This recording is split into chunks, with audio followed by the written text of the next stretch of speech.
Rant, episode 4, out now. Okay.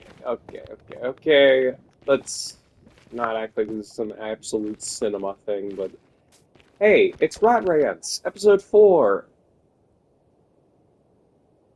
and the sun is setting. Okay. Last episode, our conversation topic was a bit.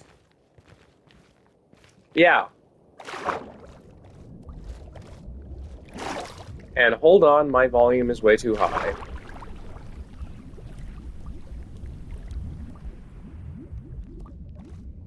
So, welcome back to Rants.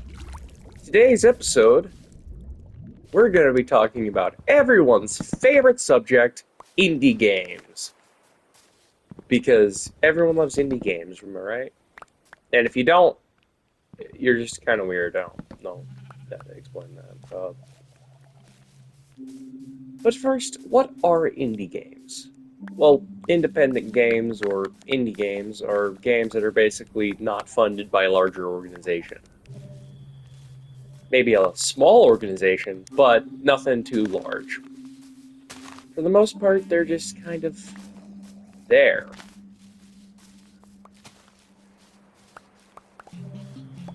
Indie games are fun. And I mean that. They are very fun. And that's a lot drowned. Fuck off me. Ah, shit. Forgot. YouTube's on my ASS because they don't like me swearing. They really don't. But anyway, yeah. Indie games are everywhere. And I love them. They're a personal passion of mine. Support independent creators. They deserve all the support they can get, honestly.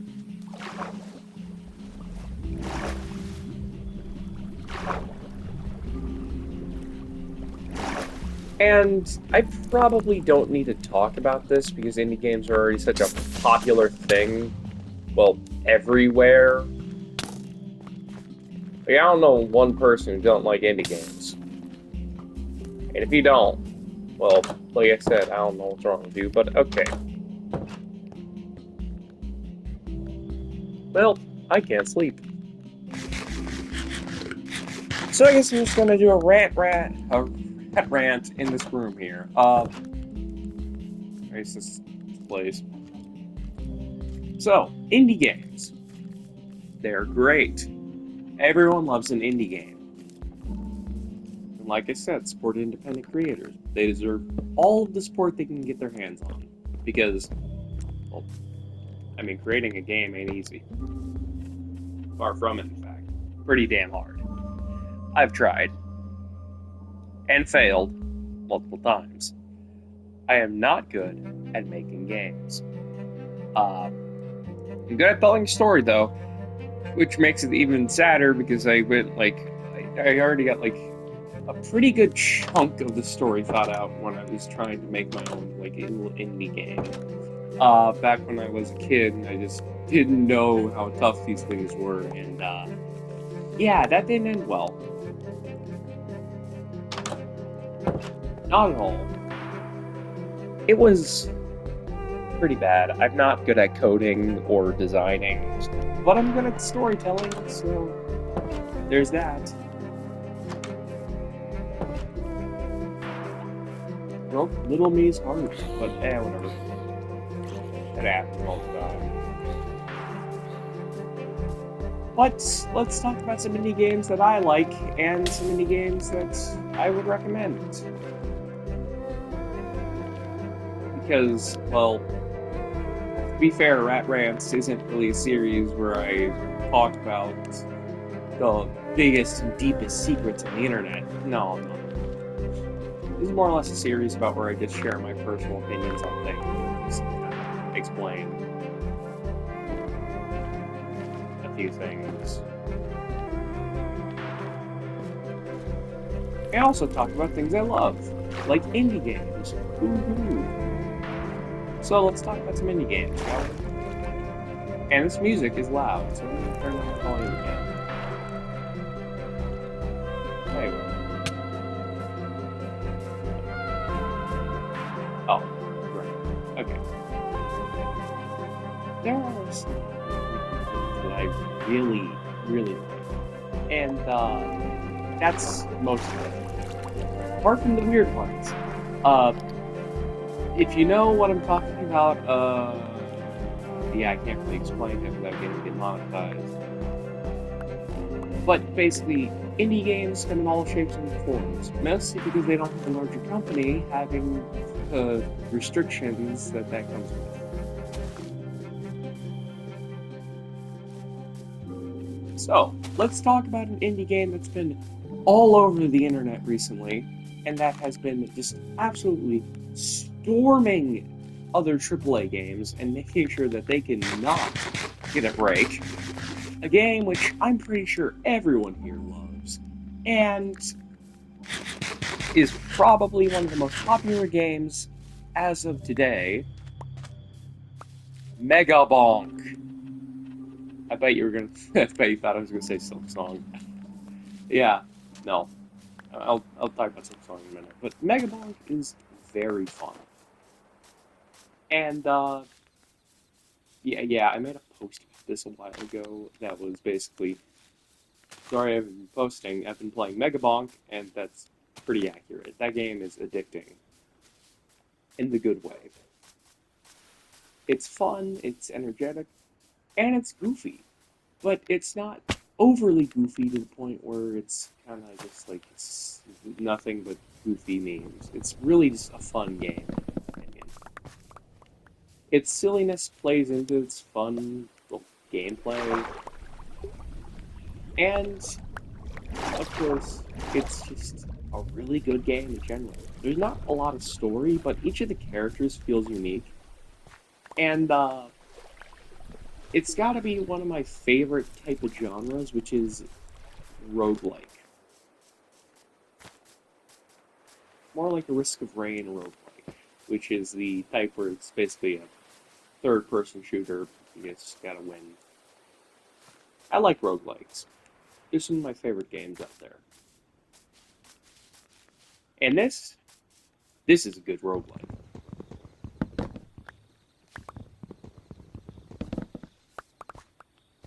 I definitely would rank this game very highly if I had an actual ranking system. This game is just so much fun,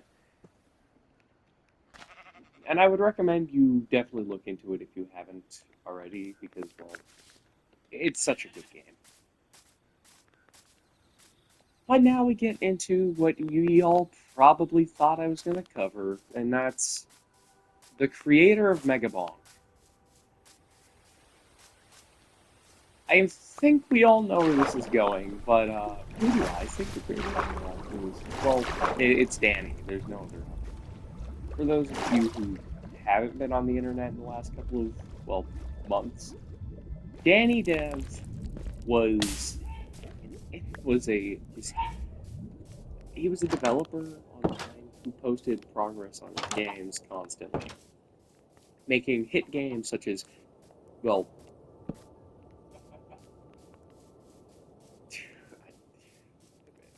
Muck and Crab Game, which I didn't like Crab Game, but Muck is personally one of my favorites. It's a great roguelike. Uh, I don't know about Crab Game though. It's just kind of like a copy of Squid Game. God knows that's already been done enough.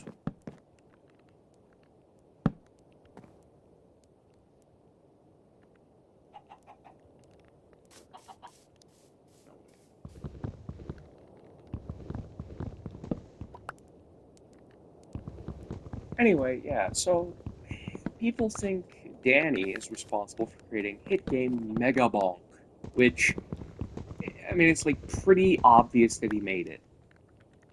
If you look through his videos, there's a lot of evidence to support that he, in fact, made Mega Bonk, and it's just so obvious when you look at the evidence. Like, it has to be him. First of all, he owns Carlson. Veninad, the creator of Megabonk, who also is probably Danny Dev, owns Carlson, which can only happen if he has a Steam key or if he's the developer, which, I mean, it's pretty obvious which one that's most likely. Anyway, yeah, it's pretty obvious. I'm just waiting to see if he ever reveals it or not, because if he does, this is gonna probably break the internet, honestly.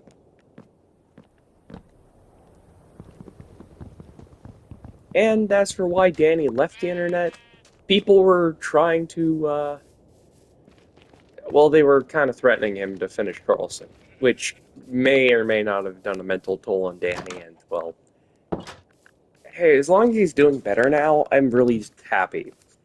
Because Danny is a great guy, as far as I can tell. And I just hope he's doing better.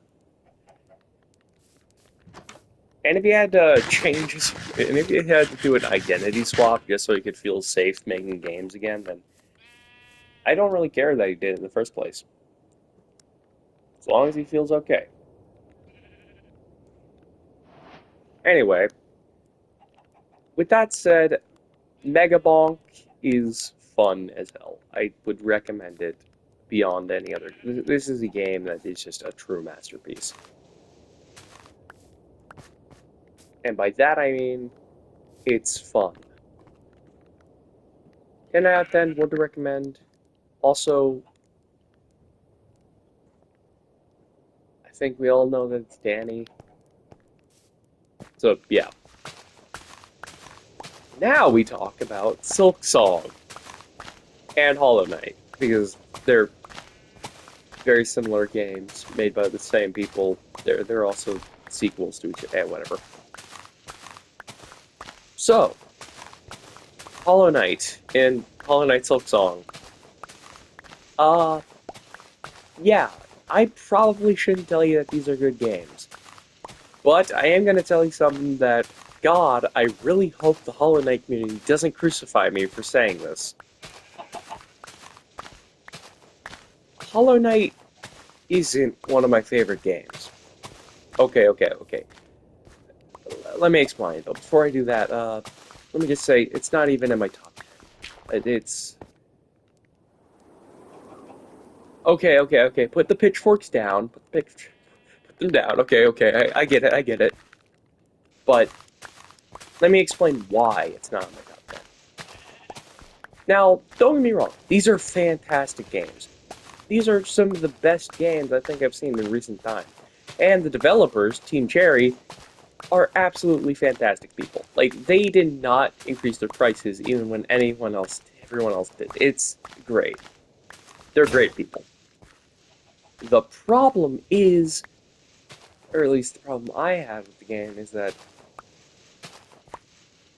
I guess I shouldn't say problem. It's more like a nitpick that I have, is that I am horrible, and I mean horrible, at Metroidvanias. 2D platforming is not my thing. And these games have specific sections all about platforming, which just makes them super difficult in my opinion. I mean, everyone thinks they're difficult, but in my opinion at least, it's not the enemies that are difficult, it's the actual platforming parts. I am not good at platforming. But even then, I completed the Path of Pain in Hollow Knight. Even though I hate platforming, I still did it. That should tell you how good these games are. That wasn't even a place that I needed to be or complete, and I did it because why not? These games are fun. And I'm not trying to make anyone angry. I'm just saying that personally, I'm not good at these types of games. But even though I'm not good at these types of games and I don't normally like them, this is probably the exception. These are fantastic games with fantastic lore and story and all that stuff. Just play the game. And now we talk about a game that I, and not many other people, really enjoy. Because for some reason, not a lot of people seem to play this game. And, I even did an entire goddamn streaming, or I did a stream series on this. Another grabs treasure. Oh, yay. This one is one of my favorites. Another grabs treasure is made by hit indie game studio Aggro Crab, who's also known for their other game, Peak, who they also collaborated with Landfall Games. Yeah, whatever. Those are just a pretty small indie company that's like responsible for some of the biggest indie games ever since they were founded. Anyway, uh, let's get back to Aggro Crab and, well, another crab's treasure. I've already talked about this game enough. It's so fun.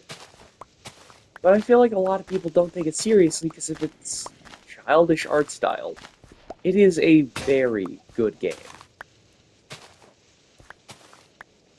And for a Souls-like, it's shockingly dark. A Souls-like is dark. Who would have seen that coming? But my point is, for a game that looks this colorful, it's very dark in comparison. Like, it almost feels like it should not be this dark.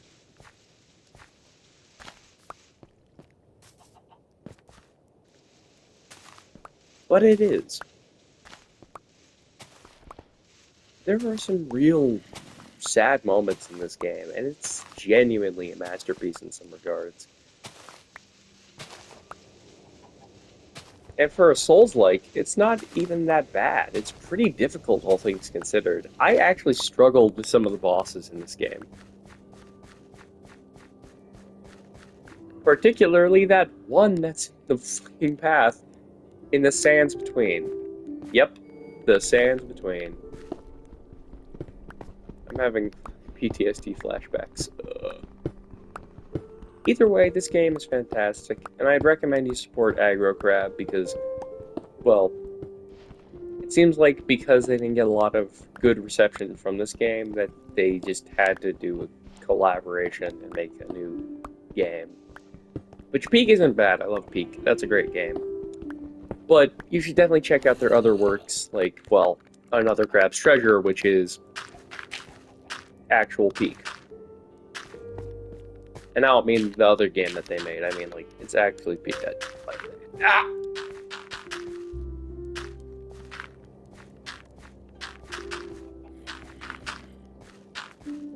Yep.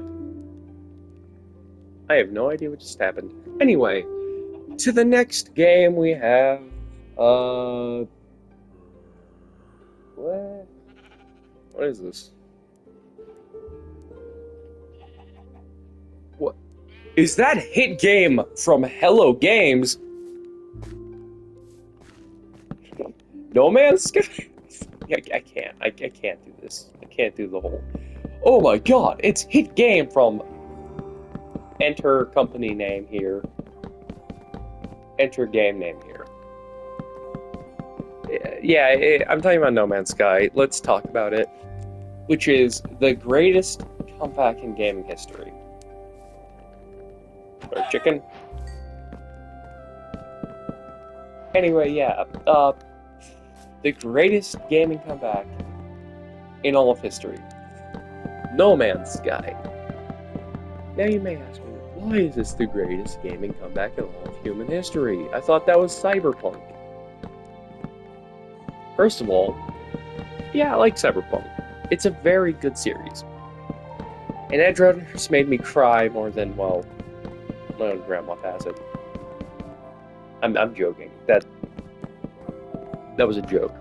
Do not crucify me for that one. That was a joke.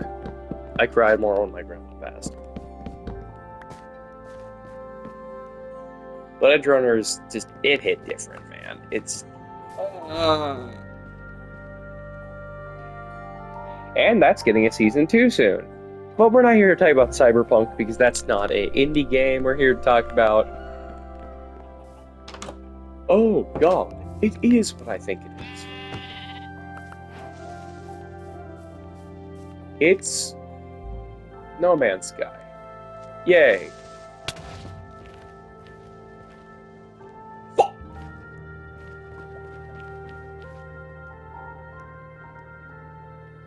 Motherfucker. Alright, swearing. Oh, whatever. That just pisses me off so much. Jesus Christ.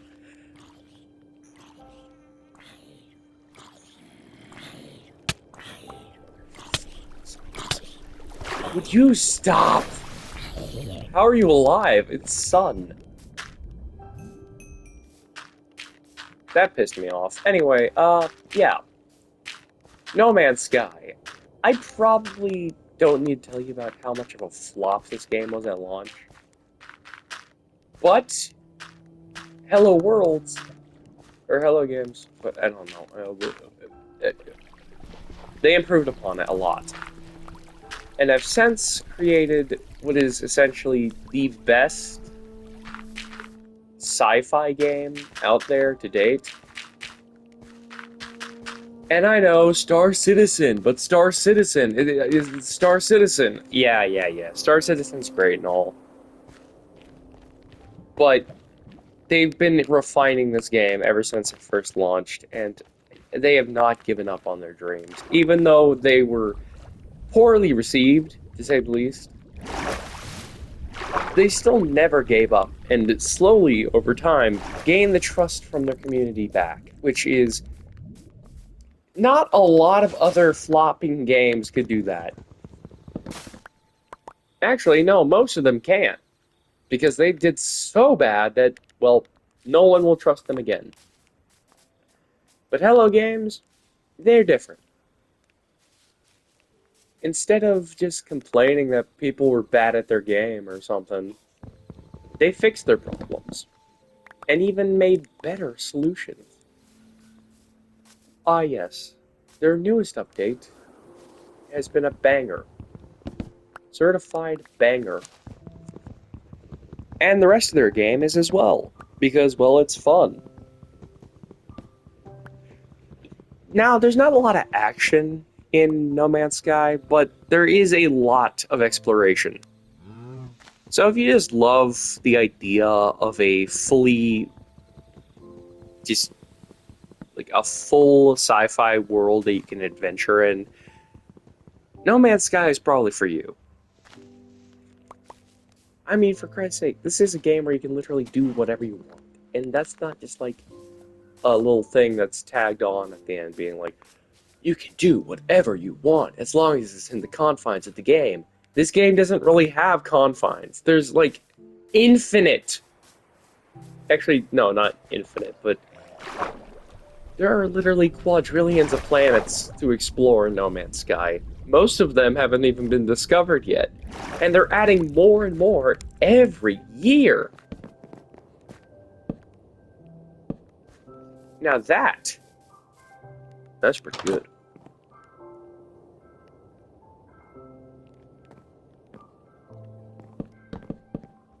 So, No Man's Sky has definitely more than apologized for its downfall. But even then, I still hope that they update the game more, because this game is phenomenal, and I want to see more of the aliens, man. They're so fun.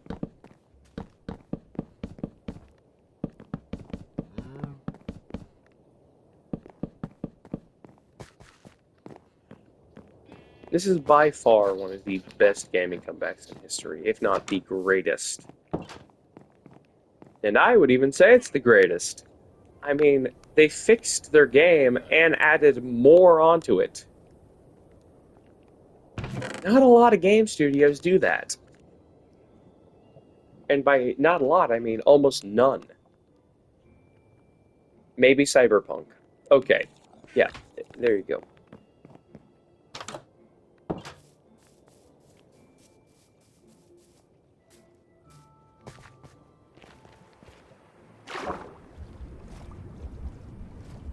And that just brings me to the conclusion that indie game developers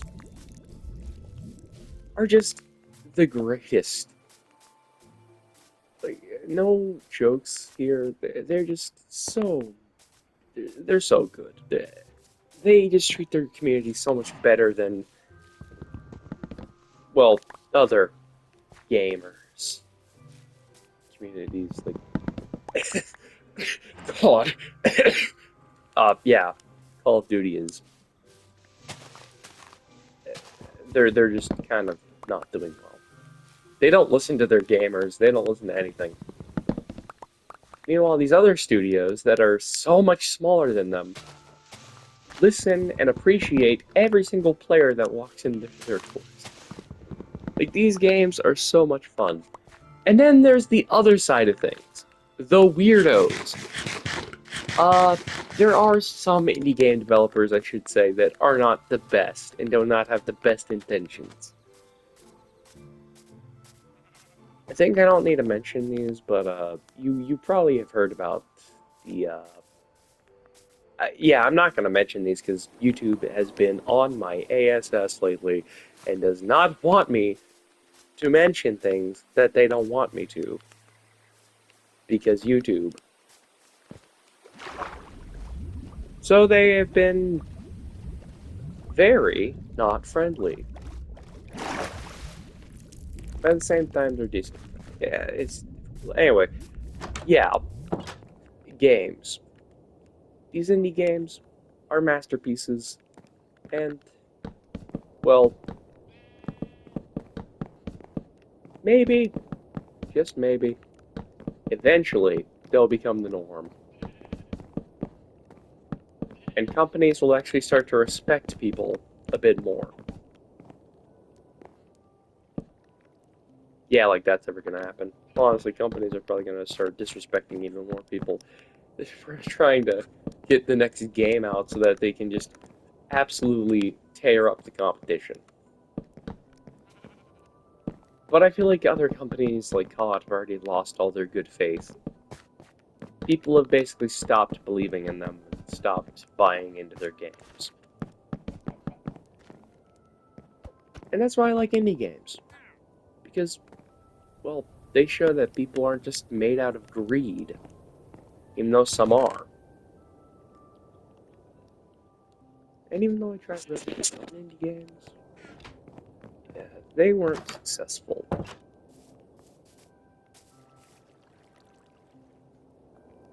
And to fill out time here, because YouTube says I need to make longer videos or else they're going to cut my channel.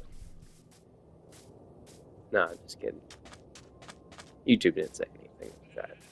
They still don't like me cursing, apparently.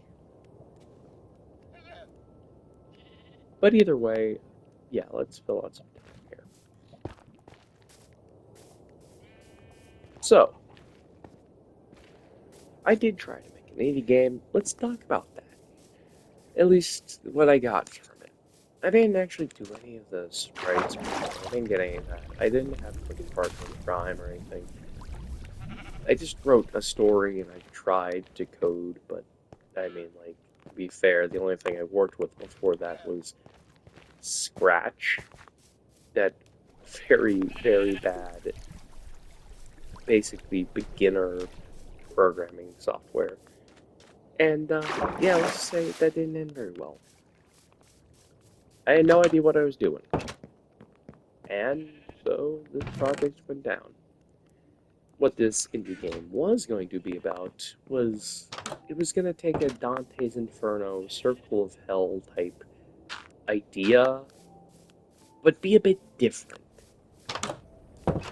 I even got one of the like Circles of Hell completely finished before I decided I'm not doing this. Like the story at least. The main story is still wonky and like I still haven't decided exactly what's going on. But for the most part, the main character go to hell and then he has to fight through it. On the way, there is a sin and virtue meter. The more virtue you get, the more convincing you are in your actions. And the better the person you are. And the more sin you get, the more damage you do. But here's the twist.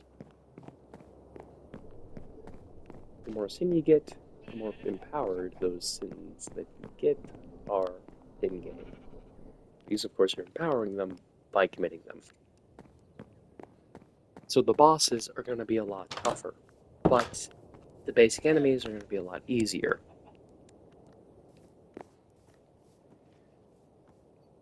that makes it just pretty cool.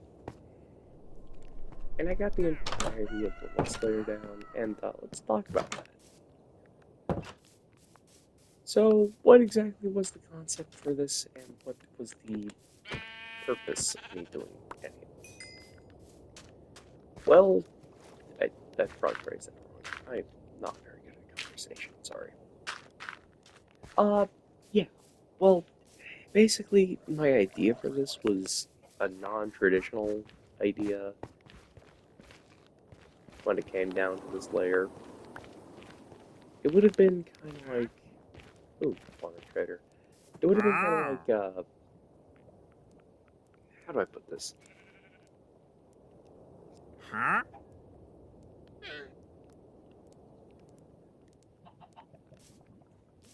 It would have been kind of like a game that was. What am I saying? I don't. What my brain just shut off there. No, it would have been essentially the idea behind it is, you know how lust is also known as the sins of the flesh? And no, I'm not talking about the Cult of the Lamb update. I'm talking about actual, like, Christian lore. Well, I thought about this for a good minute, and I thought, what if they didn't have flesh as a punishment for being toxic?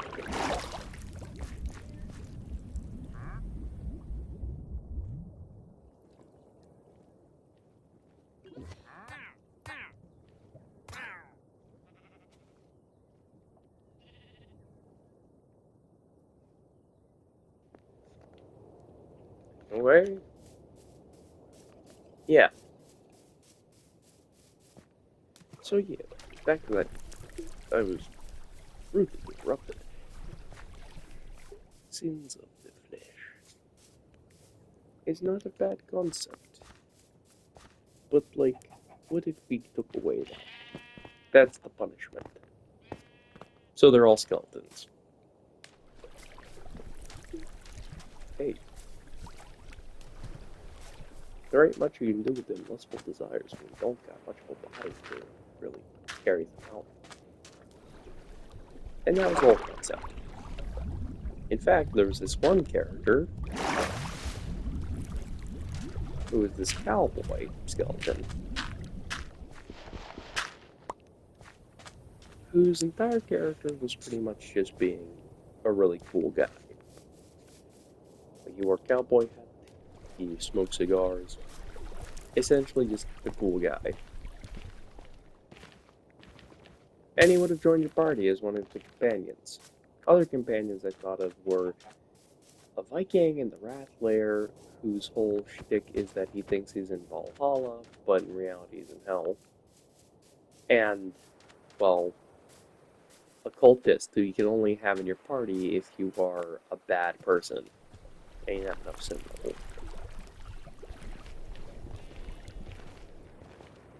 But, like I said, all this was scrapped, so not a lot I can do.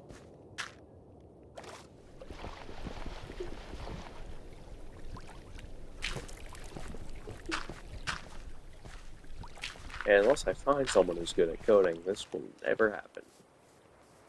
But I've been your host, and this has been Rants. Episode 4? Dang. Almost halfway through the season. I'm just kidding. But yeah,